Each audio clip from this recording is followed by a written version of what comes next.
عالمی منظرنامے سے۔ برطانوی نشریاتی ادارے کی خصوصی رپورٹ کے مطابق بھارت کو خدشہ ہے کہ مستقبل قریب میں ٹرمپ مسئلہ کشمیر کو بھی بورڈ آف پیس میں لا سکتے ہیں۔ برطانوی نشریاتی ادارے کے مطابق امریکی صدر ڈونلڈ ٹرمپ نے غزہ میں تعمیر نو کے لیے بورڈ آف پیس میں بھارت کو دعوت دی ہے، تاہم یہ واضح نہیں کہ بھارت اس دعوت کو قبول کرے گا یا نہیں۔ امریکی صدر ڈونلڈ ٹرمپ نے کہا ہے کہ ہم گرین لینڈ میں امریکی اڈوں والے علاقوں کو ضم کر لیں گے۔ عالمی میڈیا رپورٹ کے مطابق ڈونلڈ ٹرمپ نے نیو یارک پوسٹ کو دیے گئے ایک انٹرویو میں کہا کہ امریکہ گرین لینڈ کے ان علاقوں پر اپنی خود مختاری نافذ کر دے گا جہاں امریکی اڈے موجود ہیں۔ چین کے ایک علاقے نے عالمی پائیدار ارتھ ہوم ماڈل ایوارڈ جیت لیا ہے۔ یہ ایوارڈ ماحولیاتی اور ثقافتی ورثے کے تحفظ میں شاندار کارکردگی پر دیا گیا۔ مزید تفصیلات بیجنگ سے شاہد افراز خان کی اس رپورٹ میں۔ چین کے جنوب مغربی صوبہ سیچوان کے گوانگژن شہر میں واقع جیانمن شو روڈ نے ماحولیاتی اور ثقافتی ورثے کے تحفظ میں شاندار کارکردگی پر 2025 کا عالمی پائیدار ارتھ ہوم ماڈل ایوارڈ جیتا ہے۔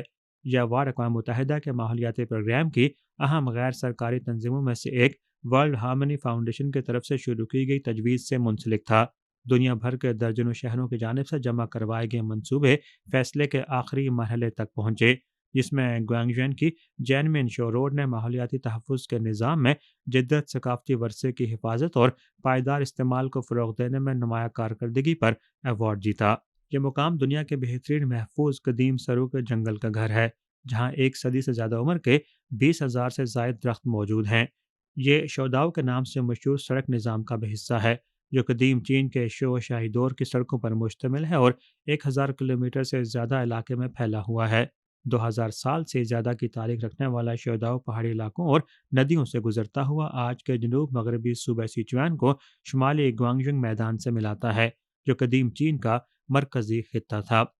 چین کی ترقی کا سب سے نمایاں پہلو انسانیت اور فطرت کے درمیان ہم آہنگ بقائے باہمی ہے، جو پائیدار ترقی کا ضامن ہے۔